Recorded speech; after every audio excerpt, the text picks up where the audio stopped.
Assalamualaikum warahmatullahi wabarakatuh. Kembali lagi kepada pembelajaran kita hari ini. Hari ini kita akan mempelajari tentang tema 1, subtema 4, pembelajaran ke-1, mata pelajaran Bahasa Indonesia. Materi yang akan kita pelajari hari ini tentang perkembangbiakan tumbuhan.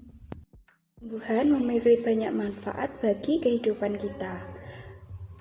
Kegiatan menjaga dan melestarikan lingkungan sama dengan menjaga keberlangsungan alam. Salah satu kegiatan yang bisa kita lakukan untuk menjaga alam sekitar yaitu dengan melestarikan tumbuhan. Jumlah tumbuhan meningkat karena adanya perkembangbiakan. Perkembangbiakan pada tumbuhan bisa terjadi secara alami atau juga dengan bantuan manusia. Coba kamu perhatikan potongan video pendek tentang perkembangbiakan tumbuhan berikut. Coba kamu perhatikan potongan video pendek tentang perkembangbiakan tumbuhan. Tumbuhan dibedakan menjadi dua, yaitu perkembangbiakan alami serta perkembangbiakan buatan. Perkembangbiakan tumbuhan dibedakan. Tumbuhan yang tumbuh dan berkembang dengan baik akan mengalami perkembangbiakan. Perkembangbiakan tumbuhan bertujuan untuk melestarikan jenisnya. Kita perlu memperkembangbiakan tumbuhan supaya alam kita tetap terjaga.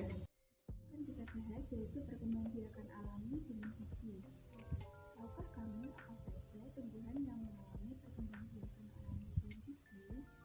Ya, contohnya seperti semangka, jagung, padi, serai, juga pepaya. Akan kita bahas yaitu perkembangbiakan alami dengan tumbuhan dewasa akan berbunga dan akan menghasilkan buah. Semua tumbuhan yang berkembang biak dengan biji akan menghasilkan buah yang mengandung biji pula. Jika ditanam di tempat yang subur, maka biji tersebut akan berkembang menjadi tanaman baru. Tumbuhan dewasa akan berbunga. Yang kedua adalah perkembangbiakan alami dengan tunas. Tahukah kamu apa itu tunas? Tunas adalah tumbuhan baru yang tumbuh di samping tumbuhan induknya.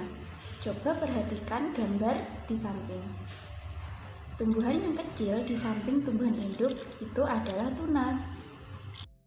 Apakah kamu tahu apa saja contoh tumbuhan yang berkembang biak dengan tunas? Contohnya seperti pisang, pohon bambu, serta tumbuhan cocok bebek. Ketiga adalah perkembangbiakan alami dengan umbi.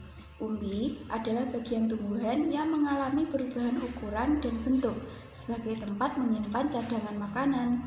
Jenis umbi ada 3, yaitu umbi lapis, umbi batang, dan umbi akar. Contoh dari umbi lapis seperti bawang merah, bawang putih, dan bunga bakung. Contoh dari umbi batang seperti kentang, ubi jalar, serta talas. Contoh dari umbi contoh dari umbi akar seperti singkong, wortel, dan lobak. Contoh dari umbi akar. Kemudian yang ketiga yaitu perkembangbiakan alami dengan spora. Tahukah kamu apa itu spora? Spora dapat ditemukan di bagian belakang daun. Spora berbentuk serbuk dan disimpan dalam kotak spora yang disebut sporanium. Contoh tanaman yang berkembang biak dengan spora seperti tumbuhan paku, suplir, dan pakis. Kemudian kita beralih ke perkembangbiakan secara buatan. Perkembangbiakan buatan yang pertama dilakukan dengan mencangkok. Mencangkok bertujuan untuk membuat tanaman dengan sifat yang sama seperti induknya. Mencangkok dapat dilakukan dengan cara mengupas kulit batang, lalu batang yang dikupas tersebut ditutupi dengan tanah, sehingga akar bisa tumbuh di bagian tersebut. Kedua adalah perkembangbiakan buatan dengan stek. Stek adalah perkembangbiakan buatan dengan cara memotong bagian tubuh tumbuhan untuk ditanam sehingga menghasilkan tanaman baru. Dengan stek, tanaman yang dihasilkan akan menjadi lebih banyak. Kedua adalah perkembangbiakan. Kemudian yang terakhir adalah perkembangbiakan buatan dengan mengenten. Mengenten atau menyambung adalah perkembangbiakan buatan dengan cara menggabungkan batang bawah dan batang atas dua tanaman yang sejenis. Kemudian jadi dapat kita simpulkan bahwa perkembangbiakan tumbuhan bertujuan untuk melestarikan jenis tumbuhan tersebut. Perkembangbiakan tumbuhan dapat dibedakan menjadi perkembangbiakan alami dengan biji, tunas, umbi, dan spora, serta perkembangbiakan buatan dengan bantuan manusia seperti mencangkok, setek, dan mengendan. Jadi dapat kita simpulkan bahwa perkembangbiakan tumbuhan bertujuan untuk melestarikan jenis tumbuhan tersebut. Perkembangbiakan tumbuhan dapat dibedakan menjadi perkembangbiakan alami dengan biji.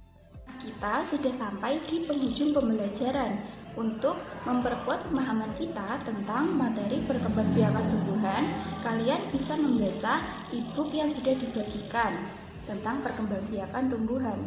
Pelajaran hari ini sudah selesai. Terima kasih atas perhatian kalian ya anak-anak. Sampai jumpa di pembelajaran selanjutnya.